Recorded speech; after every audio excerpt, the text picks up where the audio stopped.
ঢাকা কলেজে শিক্ষক হেনস্থার প্রতিবাদে আজ সারা দেশে সরকারি কলেজে কর্মবিরতি পালন করবেন শিক্ষকরা। এদিকে বিশ্ববিদ্যালয়ের অধ্যাদেশ ৩ দিনের মধ্যে দেওয়ার দাবিতে সোমবার শিক্ষা ভবনের সামনে অবস্থান কর্মসূচি পালন করেন শিক্ষার্থীদের একটি অংশ।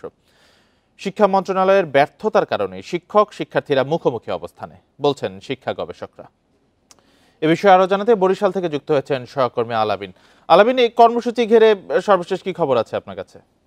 যে আসলে ঢাকা কলেজে শিক্ষক হেনস্থার প্রতিবাদে কিন্তু আসলে যে ধর্মঘট ডাকা হয়েছে তাতে কিন্তু আসলে বরিশালেও ধর্মঘট পালন করা হবে। আমরা এই মুহূর্তে রয়েছি বরিশাল সরকারি বালিকা যে কলেজটি রয়েছে, সরকারি মহিলা কলেজ। সেই মহিলা কলেজের আসলে সকাল থেকে আমরা দেখছি যে শিক্ষার্থীরা কিন্তু তারা কিন্তু সকাল 8টা থেকে কিন্তু আসলে কলেজ ক্যাম্পাসে আসতে শুরু করেন, কিন্তু শিক্ষকদের উপস্থিতি একেবারেই কম, যেহেতু সকাল 9টার মধ্যে কিন্তু আসলে শিক্ষা কার্যক্রমগুলো যে পাঠদান কার্যক্রম, ক্লাস শ্রেণীকক্ষ, সেগুলো কিন্তু আসলে শুরু হয়। সেই ক্ষেত্রে আমরা শিক্ষকদের সাথে কথা বলেছিলাম, তারা যেটি বলছেন যে কেন্দ্র ঘোষিত যে কর্মসূচি দিয়েছেন সেই কর্মসূচির আলোকেই কিন্তু আসলে তারা আজকে ধর্মঘট পালন করবে এবং আনুষ্ঠানিকভাবে সকাল 10টার পরে কিন্তু তারা কলেজ ক্যাম্পাসে অবস্থান নেবেন এবং কালো ব্যাজ ধারণ থেকে শুরু করে তাদের যে কর্মসূচিগুলো রয়েছে সেগুলো তারা পালন করবেন।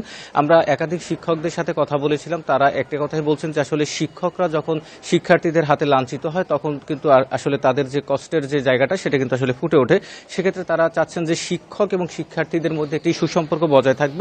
এটা কিন্তু তাদের প্রত্যাশা ছিল, যেহেতু শিক্ষার্থীদের একটি মানুষ গড়া কারিগর হিসেবে কাজ করে শিক্ষকরা। সেক্ষেত্রে শিক্ষকরা যদি লাঞ্ছিত হন, সেক্ষেত্রে একজন শিক্ষক লাঞ্ছিত হলে কিন্তু পুরো শিক্ষা জাতিরই কিন্তু আসলে শিক্ষকদের কিন্তু আসলে গায়ে পড়ে। সেক্ষেত্রে তারা বলছেন যে বিষয়টি ঘটেছে সেটি কিন্তু তদন্ত সাপেক্ষে ব্যবস্থা নেওয়া এবং শিক্ষকদের সাথে যে ঘটনাগুলো ঘটছে সেই ঘটনাগুলোর আসলে প্রকৃত তদন্ত এবং সেগুলোর বিচারও কিন্তু তারা দাবি করেছেন।